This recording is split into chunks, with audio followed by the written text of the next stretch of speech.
Hello Terratoffians, Heather Hitchman here. Today I want to talk about my favorite platform, Patreon, and the kind of posts that you can make for your campaign. If you've ever been stumped on the kind of content you should make for your patrons on Patreon, this video is for you. I'm going to break down the type of posts that I make into 5 different categories, explain what they mean and what kind of posts I make for them, and how often you should post them. Let's begin.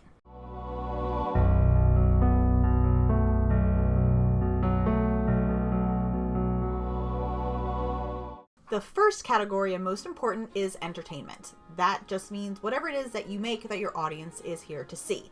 You should make about 60 to 70% of your posts entertainment based, and the reason why you want to do that is because that's why your audience is there. They're there to be entertained by you, the entertainer. So make sure that you focus on making this kind of content because it'll entice your audience to keep coming back for more. And when you're ready to make that call to action for a Kickstarter or a book or a new collection of art that you're selling, your audience will be ready and willing to answer. Category number 2, and also really important, is anything that is exclusive. And that just means stuff that you're putting behind a paywall that only your patrons can see. So you're not going to post this stuff anywhere else online ever, or maybe not for a little while. So all of this exclusive posting can be your rewards. So for artists, it can be coloring page downloads or like desktop backgrounds. If you're making videos, it can be sneak peeks to videos. If you're a musician, it can be downloads of music. It can be all kinds of things that you're going to reward your patrons with as a thank you for their contribution to whatever it is you're creating. Sneak peeks and works in progress are really good, and you can tie this in as well with your entertainment posts. For me, for my $10 tier, I do a thing called Secret Story Time, which is stories and art that I'm not sharing anywhere else, and my patrons seem to really like that. The third category I call educational, and that just means whenever you're teaching anything.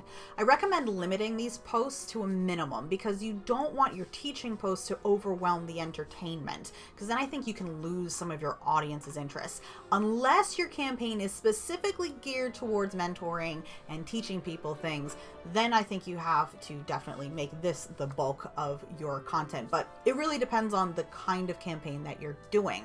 So if you're an artist, this can be something simple like works in progress, or it can be really in-depth tutorials explaining the ins and outs of your process. If you're like me and you don't really want to go too deep into the teaching, then your educational content can be something simple like just relevant blogs about topics that inspire you, or just simple how-tos on how to do very basic things that are related to your industry. These kinds of posts are important even if you do limit them, because they will help you interact with your audience that is part of the same industry as you. And also you will give some extra special content to those patrons that are really interested in knowing the ins and outs of how you do things, even if they don't do it themselves. Kind of like at the end of a DVD when they show the behind the scenes. Most people aren't going to be making movies themselves, but a lot of people really enjoy watching the process of how the stuff is made. Type number 4 is engaging, and these are broken down into kind of 2 subcategories. I call them heartfelt and call to action. You don't want to do too many of these posts because you could start to come off as too touchy-feely or too salesy. So here's what I'm talking about when I'm talking about engaging. With heartfelt posts, those are the posts that you're going to share a little bit more about yourself, your personal story, and why the different inspirations and choices that you make as a creator have a personal meaning to you that impact the work. Since these are your patrons, I think it's important to go a little bit deeper and share more of yourself with them than you might the rest of the internet. With, boundaries, of course, but sharing your heartfelt feelings about things can be a really great way to connect with your audience. And I found that my heartfelt posts, especially when I'm struggling with something that's related to my art, they get a lot of comments and encouragement, and it really helps me to kind of like work past whatever it is I'm dealing with. And the other type is call to action. So when you start that Kickstarter, when you have a new collection of artwork on sale, or whenever you're starting something new that you need your patrons to act upon, that is an engaging post. You're asking them to do a thing. And it can be something really simple like a poll. People love sharing their opinions on things, so don't be afraid to share a poll about whatever it is you're making and ask your patrons for their thoughts. And last but not least, category number 5 is establishing.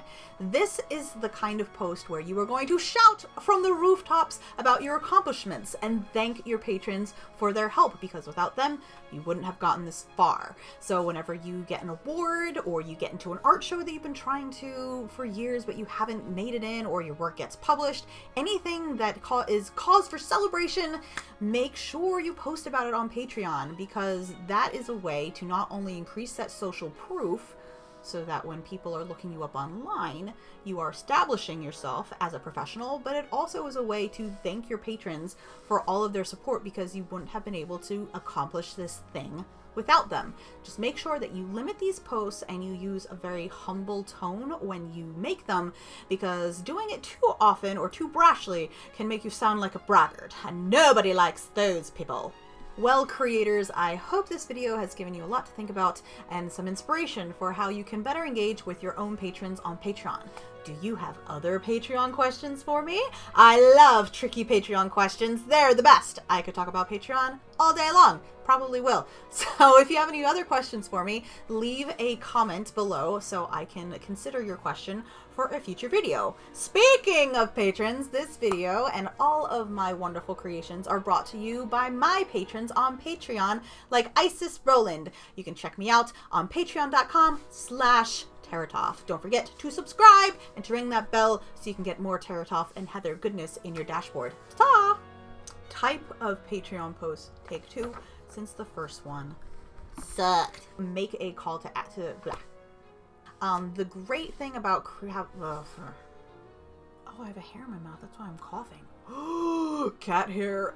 My hair is so springy. Category number 2, and also really important, is or you're not going to show for a while. Oh my god, excuse me. Okay. It's just for your extra special.